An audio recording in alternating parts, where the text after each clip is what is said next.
moving on to the next paragraph. Once again, it is legal. It's okay to say something like an additional reason or an additional example. Okay, you can do that. Don't say secondly. That's a little bit too junior high. I mean, it was good then, but it's time to expand, time to improve on that. But likewise, if you can manage it by writing a sentence that seems to carry on the idea of the previous paragraph and move into the new idea, that's the best one. Okay. Now, we already kind of wrote this before. Our second idea here is that a noble life requires endurance, and he shows that in the way he maintains hope even after a long spell without success. So we can transition to the next idea with this passage we used before. Before Santiago's quest begins, readers learn. Okay. Now, I want to transition from this idea that he's dealing with other old men at the dock, but I'm going to begin with this idea, so I'll just add something like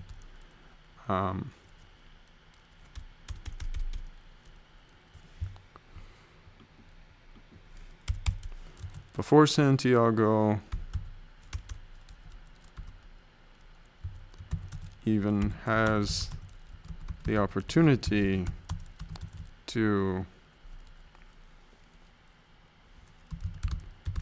overcome his peer pressure,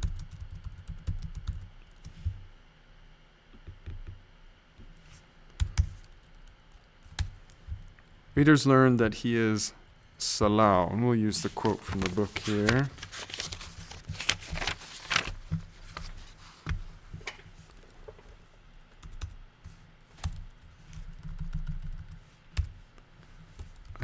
So that's italicized in the book, which is the worst form of unlucky.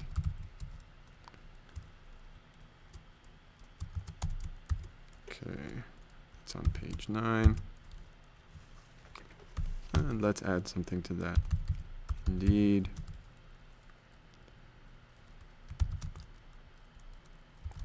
the opening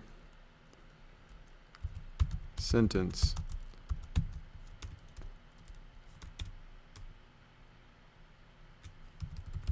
the book's opening sentence explains how he has gone 84 days without catching a fish. By the way, quick note here, in MLA format, a lot of people think that the rule is that you write out the number if it's 1 through 10, and if it's more than that, you write out the numeral.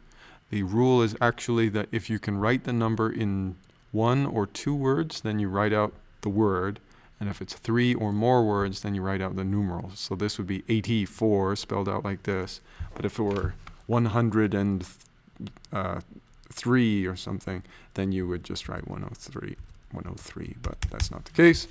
So, quick note there. Okay, before Santiago even has the opportunity to overcome his peer pressure, readers learn that he is Salau.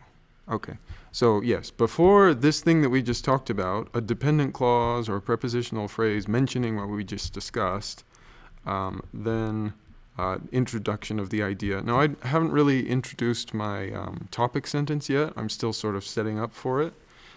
So it can be in the same sentence, or it can be the next something. It's not that the first sentence of your paragraph always has to declare what the paragraph's going to be about, but it should be leading toward that if it doesn't. Be more careful about including the transition though. Okay, but we do need a topic sentence. His resolve does not waver though.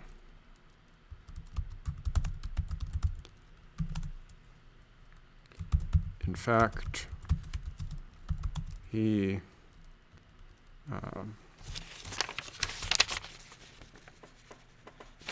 let's see, where's the part where he tells the boy, what if I caught one over 1,000 pounds? He shows evidence that success is still on his mind. When he asks Manolin, quote, how would you like to see me bring one in that dressed out over 1,000 pounds? Okay. All right, now here's the other example for that. If we have a period or a comma, I told you to get rid of it. If it is a question mark, though, and the question is part of the quote, those you can leave in. So you would put the question mark in there, parentheses after, that's on page 16, unquote. And then I want to go on and talk about this. We'll have an appositive.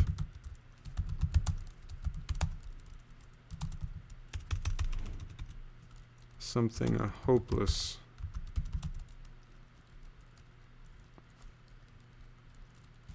quitter.